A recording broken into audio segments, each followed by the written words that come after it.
Stub না কাটা blouse আর ভাটি মেয়ের চুল ওদের দেখে শরী আমার করে যে গুলগুল। ও বৌদি ফোন নাম্বারটা দিয়ে যেও, দাদাকে বলো না কিন্তু, দাদা শুনলে বকে দেবে।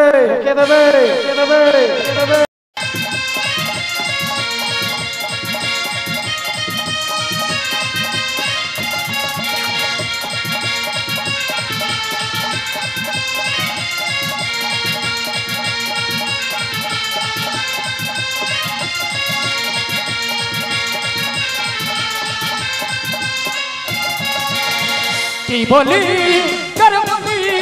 কেমন আছো, ভালো আছো? কি বলি কেমন আছো, ভালো আছো? খাও দাও ব্যায়াম করো থাকবে ভালো, খাও দাও ব্যায়াম করো থাকবে ভালো, ধনায়ন বনায়ন মেনে চলো। কি বলি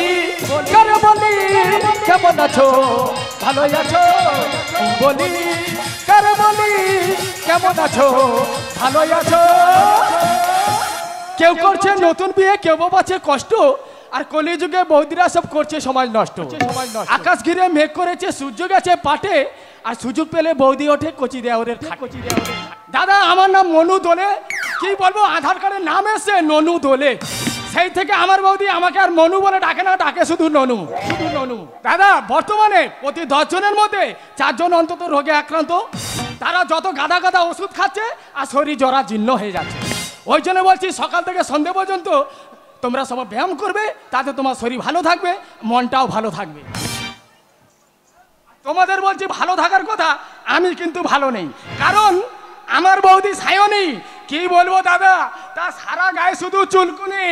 চলে গেল প্যান্টে আমার, কে চুড়াবে এই জ্বালা? চুলকে শরীর আমার করে শুধু জ্বালা, চুলকে শরীর আমার করে শুধু জ্বালা। চলে গেল প্যান্টে আমার, কে চুড়াবে এই জ্বালা? চুলকে শরীর আমার করে শুধু জ্বালা, চুলকে শরীর আমার করে শুধু জ্বালা। কি বলবো দিদিরা, তোমরা তো সবাই ভালো আছো, আমি একদম ভালো নেই। আমার স্বামী সেই যা কেরালা গেল, আর আসার নাম ধরে নেই। আর কেন গেল? একদিন রাতে আমি খাটের মধ্যে শুয়ে আছি দুজনে মিলে, হঠাৎ রাত্রে ঘুম থেকে উঠে দেখি আমাদের মধ্যে কি নিচে শুয়ে আছে। তো আমি বললাম, কি গো তুমি নিচে কেন? বলে তুই যা ছড়াচ্ছিস। ও মা, আমি নাই হলুদ উঠে বাতাসা ছড়াতে গেলাম। তো কি হয়েছে? বলে না রে না, তুই যা চুলকনি ছড়াচ্ছিস সেই যা গেল, আর আসার নাম ধরেনি। আবার একমাত্র দেওয়ার ননু, তাকে নিয়ে সংসারে আছি, সে যে কোথায় গেল? বলে ও ননু রে,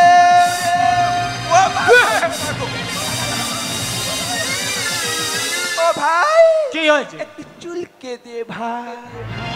সায়নী লাগাও। কি লাগাবো রে? বৌদি তুই মলম লাগা। ও ভাই দে না, খুব চুল করছে রে ভাই, একটু চুলকে দে। আমার দ্বারাই হবে না, তুই জানিস তোর সারাক্ষণ চুলকে আমার নখ সব উঠে গেছে, আমার দ্বারাই হবে না, তুই অন্য ব্যবস্থা করে নে। আরে ভাই তোকে হাত দিয়ে চুল করতে হবে না। হ্যাঁ, চুল করার জন্য আমি একটা মেশিন এনেছি রে ভাই। এ বৌদি এই মেশিন? দাদা আমরা শুনেছি জল ছেঁচা মেশিন আছে, ধান কুটোনো মেশিন আছে, ধান ঝাড়ানো মেশিন আছে, এ চুলকুনি মেশিনটা আবার কি? দেখবি ভাই দেখবি। তবে এই দেখ ভাই, তবে এই এ বৌদি এইটা মেশিন? আরে এ তো আমাদের বাথরুমের বেড়া। আর বলিস রে ভাই, সবে সকালবেলা বাথরুমে গেছি, আর এত চুল করছে, কিছুই পাইলাম না হাতের সামনে, তাই এটা একটু চুলকে নিলাম। এই তুই ওইটাতে চুলকুলি কেন? তুই তো ভাই পাকা দেয়ালে একটু ঘষে নিতে পার। ও ভাই একটু চুলকে দে ভাই। সায়নী কি লাগা? কি লাগাবো রে? বৌদি মলম লাগা। তোকে ভয় করে বলেছি বৌদি, এসব ডাক্তারের ওষুধ তুই খাস না। হ্যাঁ, তোকে বারবার বলেছি আমাদের আগে করে মা খুঁড়িরা কি করতো, কোথাও কিন্তু ব্যথা বাদনি হলে ওই পাতা ভাতা থেতলা করে এইসব জায়গায় লাগাতো, তাদের শরীর ভালো হয়ে যেত। আমার কথা শুনবি নি এবার চুলকিয়ে মর। এই আমি তোর অত কথা শুনতে জানি, কি বলি শোন। কি আছে? আমরা যে ডাক্তারকে দেখাই হ্যাঁ। কাল ভোর 5টার সময় যাবি, গিয়ে আমার নামটা লিখে দিয়ে আসবি। আচ্ছা। আমি ঠিক রান্না বান্না করে 10টার দিকে যাব। হ্যাঁ। যদি গিয়ে দেখি তুই নাম না লিখেছিস, হ্যাঁ, তো কি তাহলে আছে? তোর বুকের উপরে উঠে হাঙ্গামা করে দিয়ে চলে যাব। এ বৌদি, বৌদি, এ বৌদি। দাদা এই আমার বৌদি, কি বলবো দাদা, এটা না ওটা, ওটা না সেটা, প্রত্যেকদিন একটা না একটা দায়িত্ব দিয়ে যাবে। আর বৌদিকে কত করে কাঁকা করে বলতেছি, বৌদি আমার একটু দায়িত্ব নে। বলে এই তোর কি দায়িত্ব নেবো? আমি বৌদি আমার একটা বিয়ে দে। বলে এই তোর এখনো নাক থেকে দুধ বেরোয়, তুই কি বিয়ে করবি? ব্যাস হয়ে গেল, আমার আর সে বিয়ে হলো না। যাই হোক বৌদি যখন বলে গেছে ওই ডাক্তারের কাছে যেতে, আমি যাব আর ডাক্তারকে বুঝিয়ে দেবো ননু কি করতে পারে। কি বলি কারে বলি, কেমন আছো ভালোই আছো? কি বলি কারে বলি, কেমন আছো ভালোই আছো?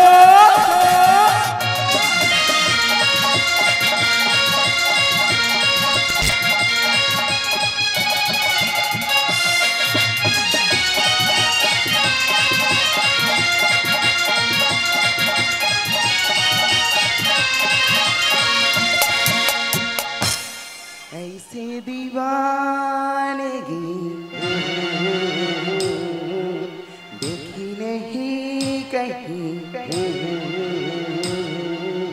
मैंने, इसीलिए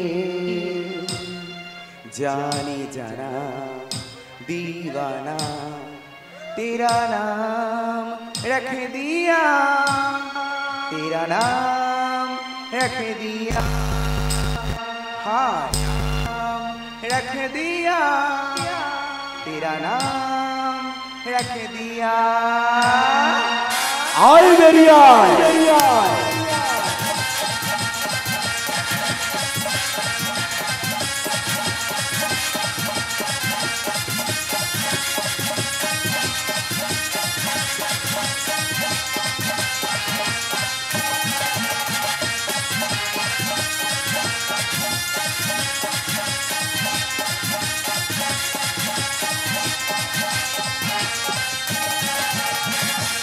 जब तोहरा के दिल धर के चूड़ा ही जिलेबी लियन से टपके, देखी जब तोहरा के दिल धर के मन करे बहिया में धल्ली कस के, दिल जनिया मोर रानिया जान मारे लुका है तो दूर हट के, मजा ले लो जवानी के भीड़ी सट के, मजा ले लो जवानी के भीड़ी सट के।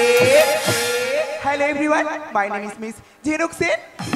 আমি একজন আমেরিকান ফেরত এমবিবিএস এমডি ডিগ্রি প্রাপ্ত স্কিন স্পেশালিস্ট। গত কয়েক মাস ধরে আমি আপনাদের এই শহরে চেম্বার করছি। আজকে যারা যারা আমাকে দেখাতে এসেছেন তারা একে একে আমাকে ভিজিট করুন। আমি কথা দিচ্ছি আপনাদের সকলকে আমি সুপরিষেবা দেব। উল্টা দেবো, পাল্টা দেবো, উল্টা দেবো, পাল্টা দেবো, সুযোগ পেলে পাল্টা দেবো, উল্টা দেবো, পাল্টা দেবো, সুযোগ পেলে পাল্টা দেবো। পেয়েছি সুযোগ এবারে ছাড়বনি, পেয়েছি সুযোগ এবারে ছাড়বনি, মারবো তোর মাথায় বাড়ি।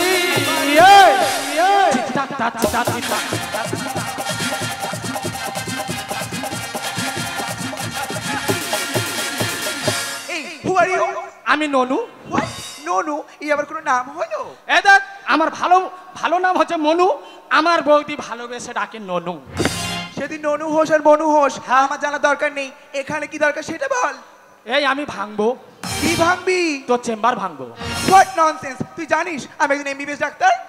এ বাবা এইটুকু তো জানিস নাকি এমবিবিএস ডাক্তার? তুই এমবিবিএস মানে কি জানিস? হ্যাঁ জানি। তুই জানিস কই বল দিন? এমবিবিএস মানে হ্যাঁ। Bachelor of medical and bachelor of surgery. এই একটা বলা চিরি হলো, হ্যাঁ এই একটা বলা চিরি হলো, শুধু আমি বলতেছি তুই শুনে। কই বল দেখি। আদা এমবিবিএস মানে মা বাবার বেকার সন্তান। বেকার সন্তান মানে? হ্যাঁ। মুখ সামনে কথা বল বলছি। এই তুই কাকে বলতেছিস? দেখ তুই অনেকক্ষণ ধরে অবস্থা মিসবিহেভ করছিস। হ্যাঁ, করবো তো। Idiot, rascal, nonsense. এই কেন ওষুধ দিলি জাল, তোর ঘষে দেবো ঝাল, তোর বাজে বাজে মাল আজ হবে পয়মাল। এ দেখ তোর ওষুধ খেয়ে আমার বৌদি সারাক্ষণ জ্বলতিছে, আর এই ধানি লঙ্কা দেখেছিস ওই ভেঙে ঘষে দেবো তোর গায়ে তুইও আমার বৌদির মতন সারাক্ষণ চলবি কেন ওষুধিলি জাল তোর ঘষে দেবো ছাল কেন ওষুধিলি জাল তোর ঘষে দেবো ছাল তোর বাজে বাজে মাল আগে বাজে কয় মাল বোকা পেয়ে ধোকা দিলি নিয়ে টাকা নির্বাচনে মুক্ত নেবো করবো ফাঁকা নির্বাচনে মুক্ত নেবো করবো ফাঁকা কেন ওষুধিলি জাল তোর ঘষে দেবো ছাল কেন ওষুধিলি জাল তোর ঘষে দেবো ছাল তোর বাজে বাজে মাল আগে বাজে কয় মাল বোকা পেয়ে ধোকা দিলি নিয়ে টাকা নির্বাচনে মুক্ত নেবো করবো ফাঁকা নির্বাচনে মুক্ত নেবো করবো ফাঁকা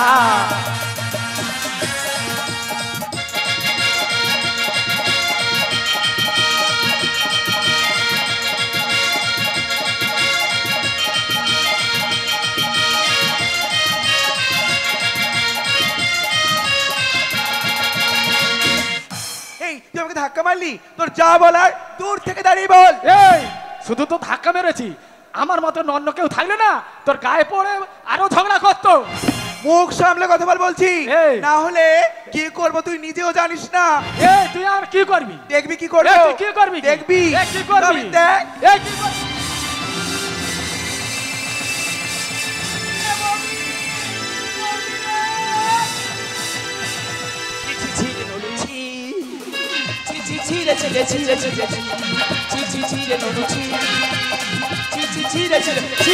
ও মাগো মাগো মাগো মাগো মাগো মাগো মাগো মাগো মাগো আমি পুরো চেম্বারটা ঘুরে ঘুরে দেখেছি কোথাও নি আরে মা বে তো এখানে এসে হুড়ারি করছে এই কেন রে এ বৌদি কি বলিস শোন তুই এই ডাক্তারের কাছে কবার এসেছিস কেন রে ভাই এটা নিয়ে 3 বার তুই 3 বার এসেছিস আর একে এ কত করে ভিজিট নিচ্ছে কেন 500 টাকা করে বৌদি চিন্তা কর মানে 1500 টাকা দাদা আমার গার রক্ত জল করা পয়সা আমি এর এমনি ছেড়ে দেবো পুরো সুদে আসলে আমি বুঝে নেব ভাগে আমরা শুনি দশা ভুগি না রোগে বৌদি এমন মান মারবো একে যাবে মায়ের ভোগে কি বলছিস ভাই বৌদি তুই একটা গাইতে নিয়ে ওকে আমার মারা মারবো ও চলে যাবে মায়ের ভোগে টাটা মালে ঠান্ডা হবি কমে যাবে টেম্পার গাইতে মেরে ভেঙে দেবো তোর পাকা চেম্বার কি তুই আমার চেম্বার ভেঙে দিবি মুখ সামলে কথা বল বলছি বৌদি একটা গাইতে নিয়ে আয় ভাগে আমার শুনি দশা ভুগি না রোগে এমন মান মারবো একে যাবে মায়ের ভোগে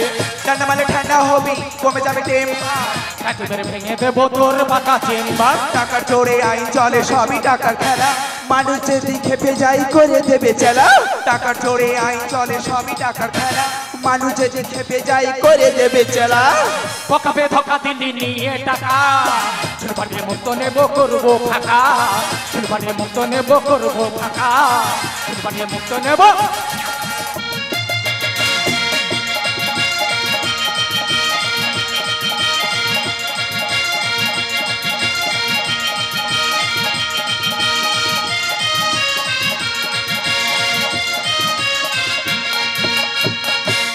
স্কাউন্ডেল তোকে আমি বারবার বলছি না যা বলার দূর থেকে দাঁড়িয়ে বল বৌদি কি বলিস শোন আমরা যদি ভগবানের পরে কাউকে স্থান দেয় সেই হচ্ছে এই ডাক্তার আর এদের মতন কিছু ডাক্তারদের আমাদের কি ভাবে জানিস তো আমাদেরকে রুগী ভাবে না ভাবে শুধু কাস্টমার সবার গায়ে লিখে গানে ছুটে আলি কারবার মেদিনীপুরে মানুষ মরে হয়ে গেছে ছারকার কি ঘটনা নুনো বৌদি এদের মতন কিছু ডাক্তারদের ভুলের কারণে আজকে কত মানুষ অকালে প্রাণটা দিয়েছে সরষের মধ্যে ভূত আছে কিভাবে তা বুঝি অন্ধকারে পাশে বালিশ আমি শুধু খুঁজি ইডিয়েট মুখ সামলে কথা বল বলছি এই তুই এত চোখ রাঙাচ্ছিস কেন তুই আমাকে ভূতের ভয় দেখাচ্ছিস আমি তো ওই ভয়ে পাশ বালিশ খুঁজ দিয়েছি সবার গায়ে লিখে গানে ছুটে আলি কারবার মেদিনীপুরে মানুষ মরে হয়ে গেছে ছারকার সরষের মধ্যে ভূত আছে কিভাবে তা বুঝি অন্ধকারে পাশে বালিশ আমি শুধু খুঁজি মুখোশ পরে ঘুরে বেড়ায় রক্ত খেকো পশু অকালেতে ঝরে যায় মায়ের কোলে শিশু মুখোশ পরে ঘুরে বেড়ায় রক্ত খেকো পশু অকালেতে ঝরে যায় মায়ের কোলে শিশু পকাপে ধোকা দিলি নিয়ে টাকা ছোটপাটে মুক্ত নেব করবো ফাঁকা ছোটপাটে মুক্ত নেব করবো ফাঁকা ছোটপাটে মুক্ত নেব আচ্ছা দাঁড়ান দাঁড়ান আপনারা একটু শান্ত হন আপনারা যে এতক্ষণ গন্ডগোল করছেন এই গন্ডগোলের আসল কারণটা কি তা গন্ডগোল করবো না আপনার কাছে 2 বার এসেলে এটা 3 বার এলাম আপনার ওষুধ খেয়ে আমাদের কি চুলকানি কমছে শুধু বেড়েই চলেছে আচ্ছা ঠিক আছে আমি যে প্রেসক্রিপশনটা দিয়েছিলাম সেটি এবং তার সাথে সাথে ওষুধগুলি আমাকে একবার দেখান আমি সব ওষুধ ফেরত দেবো, তুই শুধু আমার টাকা ফেরত দে ভাই, দে দে দে।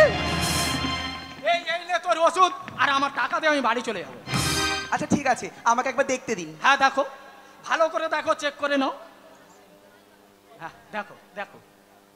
আচ্ছা আমি যা লিখেছি সবই তো ঠিকই লিখেছি, দাঁড়ান একটু আমি ওষুধগুলো দেখে নিই। হ্যাঁ দেখো, শুধু আমার টাকাটা দিয়ে দে, আমি চলে যাব।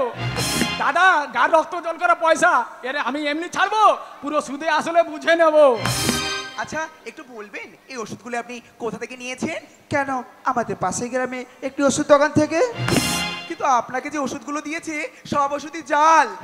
শুধুমাত্র জাল নয়, জাল ওষুধের সাথে সাথে এক্সপায়ার হয়ে গেছে।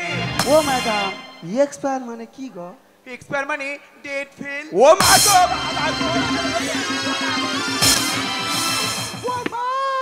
তাই বলি যত মাখি যত খাই এ তো শুধু বেড়ে যায়। পারবে না, এই করবে ভাই ভাই ভাই করে বলে যে এসব ডাক্তারের ওষুধ খাস না, গাছ গাছরা থেতলা করে লাগা, তাতে তোর শরীর সুস্থ হয়ে যাবে। ঠিক কর ভাই। তো ম্যাডাম, আমরা তো গ্রামের মুখ্য সূক্ষ্ম মানুষ, আমরা বুঝবো বা কি করে ওষুধ জাল? বোঝার অনেক উপায় আছে, তবে আপনিও শুনুন এবং আপনারা সকলেই শুনুন। আপনারা যখনই ওষুধ কিনতে যাবেন অবশ্যই দেখে নেবেন ওষুধের পেছনে একটি কিউআর কোড থাকে এবং তার সাথে সাথে ওষুধের প্যাকেজিংয়ের পেছনেও একটি কিউআর কোড থাকে। এই কিউআর কোড যদি আপনারা স্ক্যান করেন তবে ওষুধের অরিজিনাল কোম্পানি দেখতে পাবেন এবং কবে তৈরি হয়েছে, কতদিন মেয়াদ রয়েছে সবটাই দেখতে পাবেন। এবং কিউআর কোড থাকা মানে বুঝবেন ওষুধটি সরকার দ্বারা অনুমোদিত। এবং মাথায় রাখবেন, কোনো ওষুধের প্যাকেজিংয়ে সিল যদি কাটা থাকে সেই ওষুধটি কখনোই নেবেন না। এইগুলো যদি বুঝতে না পারেন আরও একটি উপায় আছে, সেটি হলো ওষুধ কেনার পর একটি বার হলেও আপনাদের পার্শ্ববর্তী ডাক্তারের কাছে গিয়ে ওষুধগুলি একবার দেখিয়ে নেবেন। সত্যি ম্যাডাম, আমরা না ভুল বুঝে আপনার সঙ্গে অনেক ঝামেলা করেছি, পারলে আমাদেরকে তুমি ক্ষমা করে দিও। ওকে ম্যাডাম, আমিও অজান্তে যে কাজটা করেছি সত্যি আমি ক্ষমার অযোগ্য, আমাকে পারলে আপনিও আমাকে ক্ষমা করে দিবেন। ওকে ম্যাডাম, তাই তো ভরে গেছে সমাজটায় জালে, চালে ভেজাল, ডালে ভেজাল, খাদ্যে ভেজাল, এমনকি ডাক্তার ভেজাল, মাস্টার ভেজাল, আর এই ভেজাল ওষুধ, আর এই ভেজাল ওষুধের কারণে কয়েকদিন আগেই মেদিনীপুরে কত বসতিমা অকালে প্রাণটা দিয়েছে। বলুন না ম্যাডাম, এর কি কোনো বিহিত নেই? অবশ্যই বিহিত আছে। আমাদের মতো সাধারণ মানুষকে একত্রিত হয়ে ওই কালো বাজারদের কালো হাত ভেঙে দুমড়ে মুচড়ে দিতে হবে। এবং শুধুমাত্র তাই নয়, আমাদের মতন সাধারণ মানুষকে একত্রিত হয়ে ওই কালো বাজারদের বিরুদ্ধে প্রতিবাদ করতে হবে। হ্যাঁ, তাই তো আসুন না আমরা সবাই হাতে হাত রেখে এই অন্ধকার সমাজটাকে আলোয় আলোকিত করি। আরো উজ্জ্বল হোক সূর্য মরি জন্মভূমি আকাশে, আরো স্নিগ্ধ মমতা মিশে থাক আমার দেশের বাতাসে, আমার দেশের বাতাসে, আরো উজ্জ্বল হোক সূর্য মরি জন্মভূমি আকাশে, আরো স্নিগ্ধ মমতা মিশে থাক আমার দেশের বাতাসে, আমার দেশের বাতাসে, আরো উজ্জ্বল হোক সূর্য মোর জন্মভূমি আকাশে, আর স্নিগ্ধ মমতা মিশে থাক আমার দেশে